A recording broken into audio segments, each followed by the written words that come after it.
why we should measure value, and there are two levels of value that are interesting here. One is value to our stakeholders, customers, the business, the organization. And that's the main point of the whole IT organization of what it's doing. That's why. The second is the value of what we're doing in whatever sector we are with. We call it QA or testing. We deliver a subset of that value, we enable it, and we need to measure ourselves and our own values in order to enable us to get better, to benchmark against other organizations, etc. So that's why. How? I think whether at the organizational level of say, testing or QA, or at the total organizational level, the high level, I have a simple paradigm, which is identify the top 10 things that you're expecting to improve during the project in the short term. People are pretty good at this, pretty good at putting names on it, in enhanced productivity and savings and flexibility and blah, blah, blah. And that, whether that be the test organization, the whole organization, those kind of things get mentioned time and time again.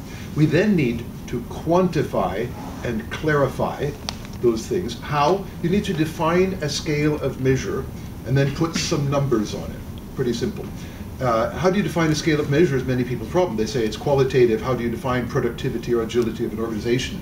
It's very simple. Google it. Put down flexibility of organization metrics, and you will get 2 billion suggestions, and many on the first page. Okay, so that's how. It's something anybody can do in a day to get a pretty good set of 10 quantified things. That's the budget I give to it. It's not a big process.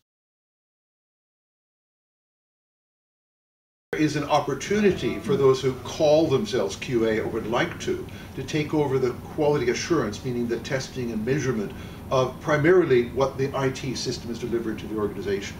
And they're nowhere near it yet, but the opportunity is there. Okay? And I think some will grab that opportunity and most won't, and somebody else will take it because the organization needs that. We need to move away from the old model where the primary thing about testing seems to be to find bugs and to test functionality. And say that it's not that nobody's going to do that. It's not that it's totally uninteresting, but it is far more interesting whether the projects are delivering value to the organization. Somebody's got to measure that. One of the problems is that even the people doing requirements haven't defined clearly what it is. That's not a tester problem, that's a business analyst problem, and they've got to learn to do that. But if necessary, we could bring them up and say, well, we're quality assurance people. We will teach you how to define the organizational qualities quantitatively so that we can track and measure and give you feedback on how you're doing.